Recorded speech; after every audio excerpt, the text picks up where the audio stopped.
look, I'm sorry. Look, I post a few photos of my transformation, and the guy goes into retirement. I'm sorry. What can I say? Everyone wanted to see the battle. I was getting ready, and he goes, "Oh, fucking hell! Look at Lee. He's looking too good. I got to retire."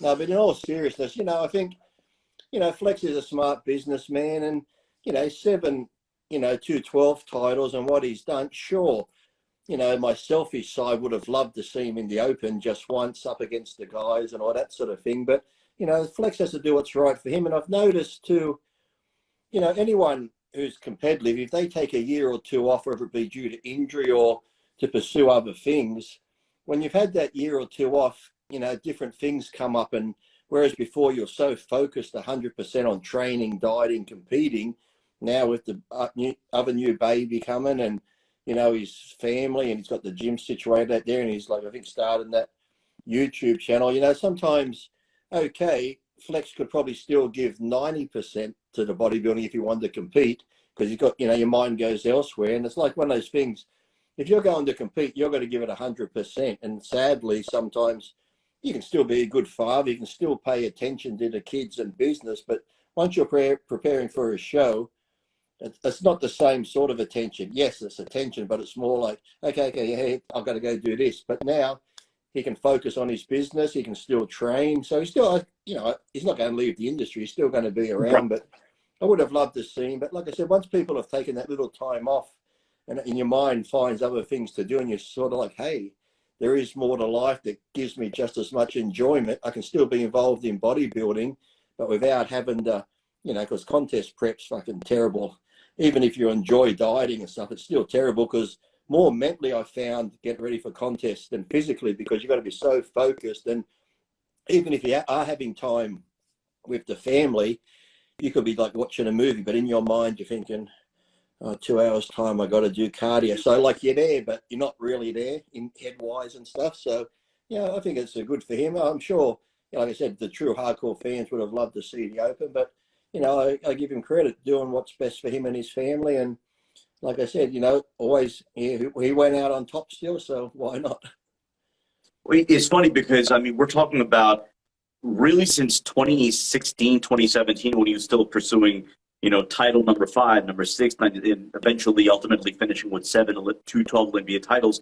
There was always that fascination, there always that discussion as far as, whether or not Flex would have that itch to compete in the Open, or whether, and how would he translate to the Open class. And I think that was a topic of debate, topic of fascination, really for the better part of 4 to 5 years. And then finally, when he made the announcement that he was stepping away from the 212 for the sole purpose of competing in the Open, at that time, I think there was real fervor as far as how he would do. But the thing I want to ask you is, now, given, and I hate to be grim about this, but given, what has unfolded over the course of the last 2-3 years now with bodybuilders, there's been maybe more of a focus on health and obviously happiness, right? And what's going to ultimately make you happy. Do you feel as if fans are now a little bit more understanding of Flex's decision to step away and pursue other things? Yeah, you have to be, because you have to respect him and his decision. It's his life. He has to do what's best for him and his family. And I'm sure that probably played a little bit into it. I'm sure Flex is healthy. He's a smart bodybuilder. I'm sure he gets his checkups. But, but to go 100% for a big title like the Olympia, I'm not saying he abuses gear or anything, but still, to go for a title like that, you've got to, body-wise, mentally-wise, supplement-wise, food-wise, you've got to push the envelope. And maybe he's at that stage in his life where he's content where he is and he's happy with his family and he wants to be around for a long time. And okay, who's to say you push the envelope, nothing happens, but who's to say you push the envelope and something could happen? And, just say you could see into the future and you go, shit, me doing that last show shortened my life by 6 or 7 years. It's like, that's 6 or 7 years less with your family and kids. So, you really got to give him credit for like stepping back. It would be a hard decision to make, because looking at him, he still looks like he could do very well. So when you make a decision like that to retire from competing, it would be a big decision. But, we can say what we want as fans and, respect him and that. But, in the end, it comes down to him and his family and what's best for him. And he's made the right choice. So, you have to respect him for that. We can sit here and be like, oh, fuck it, Flex, you should have done this and done that. But, he's making the right choices for him. So, I give him credit. One more before we bring on Dave Palumbo. Last week we had somebody just flat out ask, who would win in their prime, Lee Priest or Flex Lewis? I'll reframe it in another manner as well, because when people look at your profile, what you brought to the stage, obviously that's a natural comparison. First of all, in your prime, Lee Priest versus Flex Lewis, in your opinion, what would we have seen play out on stage? And then second of all, I look at the reason I don't like cross-generational comparisons, because sometimes it's, well, who did you compete against, right? And it's tough to just take a singular photo and just place it against a singular photo. You competed against a different era, whereas Flex Lewis competed against a different class altogether, competing against, the under 212s or whatever.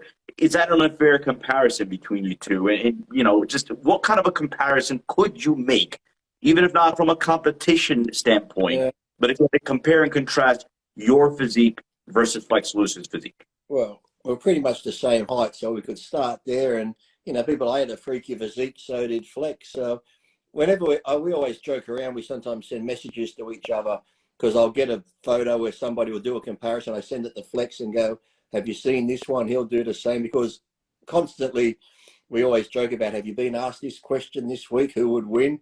And like when people ask me, I always say Flex. Flex always goes, no way you would. So we give each other the respect there, because who would know until we both got on stage at our best? Flex, they'd be like, his glutes were better and back was better. But then if I was competing against him, come the universe, when I brought all that up, I would have brought it up. So I'd say it would have been a good battle. And it would be one of those things, because, we're sort of the same height. We both have outstanding body parts here and there.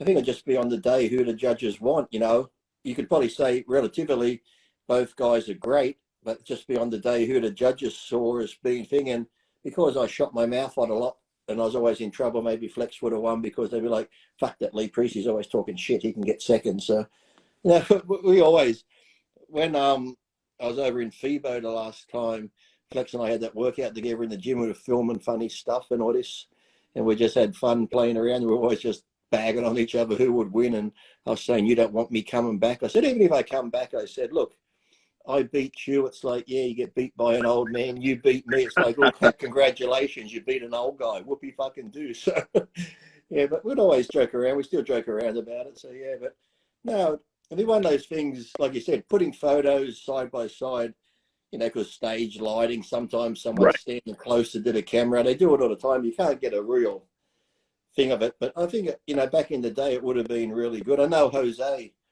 always says you would have loved to compete against me. So it would have been fun, like me, Jose.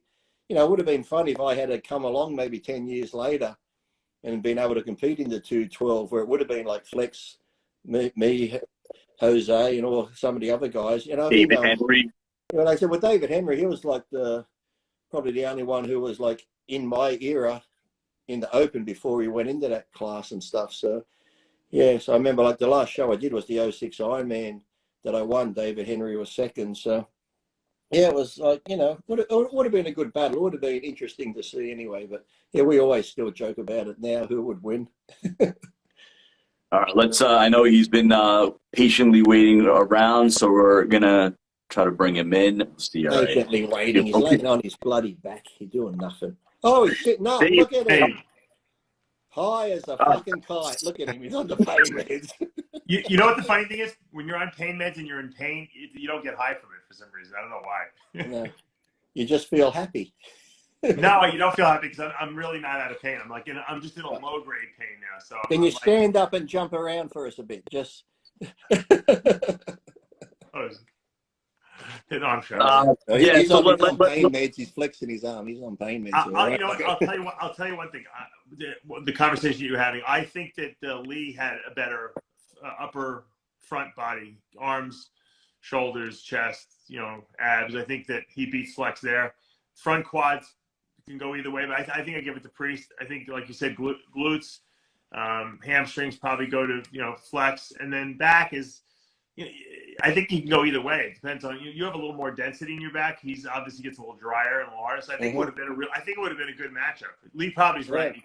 They probably would have given it to Flex just because Lee probably would have opened his big mouth or something. No, but Dave, I mean, the thing that I asked Lee, I mean, would it have been an unfair comparison given who both Lee and Flex competed against? Well, I think probably Lee beat better guys than Flex did because Lee was top, 6 in the Olympia Open, and yeah. He was competing with Dorian and Ronnie and, all those fucking freaks, Flex Wheeler and Cormier. So, I mean, and he beat some of those guys. So if you go by track record, I think Lee, you have to say Lee would win. But, until you That's see it. Just stop there. No more. Don't talk anymore. Just stop there. Lee would win. Carry on. But, you know what I mean? Because Lee beat better guys, I think, in his year. Flex, no, I'm not taking anything away from Jose Raymond or the guys that Flex was beating in the 212, but it wasn't open caliber guys, like Lee was beating. I mean, Lee was winning, overalls against some of these guys. So you really, on paper, Lee probably is better, but like I said, until you see them both stand next to each other on stage, you can't really tell.